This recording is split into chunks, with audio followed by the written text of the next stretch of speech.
ఇప్పుడు వాళ్ళు తప్పు చేశారని మనం తప్పు చేయకూడదు.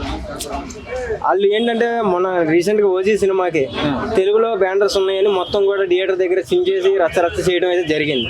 సో వాళ్ళు ఇక్కడ బతకవచ్చు, మేమే అబ్జెక్షన్ పెట్టాం, కానీ వాళ్ళకి అబ్జెక్షన్. ఆ అబ్జెక్షన్ ఏంటో మాకు అర్థం కావట్లేదు. అంటే వాళ్ళు ఇక్కడ హైదరాబాద్లో కానీ మన ఆంధ్రలో చాలా మంది బతుకుతున్నారు. అలానే మేము కొట్టేదని తడివేసామా? పర్వాలేదు కదా.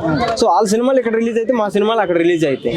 సో అది ఒకటి తెలుసుకోవాల్సిందిగా కోరుతున్నా. ఎందుకంటే తెలుగు సినిమాలు కానీ తమిళ సినిమాలు కానీ మలయాళం సినిమాలు కానీ ఏ అయినా సరే ఒక ఆడియన్సే చూడాలి.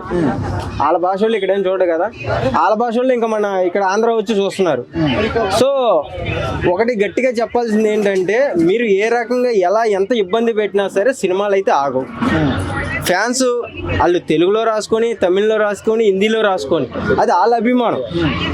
ఆపే రైట్స్ అసలు మీకు లేవు ఫస్ట్ ఆఫ్ ఆల్. కాకపోతే ఏంటంటే అది అనుకోకుండా అది ట్రోల్ అయింది అంతే. ఇంకొకటి రిషబ్ శెట్టి గారు కూడా ఈవెంట్ లో కూడా మన హీరోలు ఎక్కడికి వెళ్ళినా కూడా వాళ్ళ భాషలో మాట్లాడడానికి అట్లీస్ట్ ట్రై చేస్తారు, మాట్లాడతారు కూడా. బట్ ఆయన కనీసం అన్ని భాషల్లో మాట్లాడిండు, కానీ తెలుగులో మాత్రం స్కిప్ చేసేసాడు. సో మరి దానికి ఏం చెప్తారు? ఇప్పుడు అయితే ఆయన ఇష్టం, అది మాట్లాడాలా వద్దా అన్నది ఆయన ఇష్టం. మాట్లాడాలనుకుంటే మాట్లాడుకుంటాడు, ఇబ్బంది లేదు. ఫస్ట్ ఆఫ్ ఆల్ ఈ సినిమా తెలుగు వాళ్ళు అందరూ చూసేది ఎందుకు అంటే మెయిన్ ఎన్టీఆర్ గారు కొంచెం ఒంట్లో బాగోపోయినా సరే ఆయన ఆరోగ్యం కొంచెం లైట్ గా బాగా చెప్పొచ్చు లేదో తెలీదు. సో అంత ఇబ్బందిలో ఉన్నా కూడా ఆయన ఆ స్టేజ్ మీదకి వచ్చి అది సక్సెస్ చేశాడు. సో దానివల్ల ఆడియన్స్ అందరూ కూడా చూస్తారు. సో అది ఒకటి తెలుసుకోవాలి. ఓవరాల్ ఒక మాట చెప్పండి, ఇప్పుడు వాళ్ళు మన సినిమాని బాయ్కాట్ చేసినప్పుడు మరి మనం కూడా బాయ్కాట్ చేయడమే కరెక్ట్ అని చెప్పేసి ఎక్కువ మంది అనుకుంటారు, మాక్సిమం పీపుల్. ఇప్పుడు రోడ్డు మీద నడుచుకుంటూ వెళ్తా బురదలో రాయేస్తాడు, నీ మీద పడిద్ది. నువ్వు కూడా ఆడి మీద బురద జల్లాలనుకుంటే ఆడికి నీకు తేడా ఏముంది? అర్థమవుతుందా?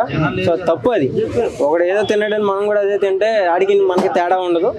సో ఇంకా ఎగ్జాంపుల్ కింద కామెంట్స్ వాళ్ళు చూసుకుంటారు. అది ఇంకా ఒక సినిమా ప్రేక్షకుడిగా అన్ని సినిమాలు ఆదరించాలంటారు. అంతే కదా. మరి తమిళ్ లేదు, హిందీ లేదు, అన్ని భాషలు. మన సినిమాలకి అన్యాయం జరుగుతుంది కదా, మన సినిమాలకు అన్యాయం. ఇప్పుడు నువ్వు వెళ్ళి బిర్యానీ తింటావు, ఏంటి బిర్యానీ తింటావు షాప్కి వెళ్ళి, నువ్వు తెల్లారి వెళ్తావు, వాడు బిర్యానీ అయిపోతే పక్కనోడికి పెడతాడు. అలా అని ఆ బిర్యానీ ఆ ప్లేట్ లాక్కొని నీకు పెడతాడా? అయిపోయింది రేపు రమ్మంటాడా? అట్లాగే ఇది కూడా అన్ని సినిమాలు ఒకటే, అందరు హీరోలు ఒకటే, అందరు హీరోయిన్లు ఒకటే, అందరు ఫ్యాన్స్ ఒకటే, అన్ని భాషలు ఒకటే. మనం అందరం మనుషులు, దేవుడు సాయం చేయడు, మనిషిగా సాయం చేసుకోవాలి. Thank you.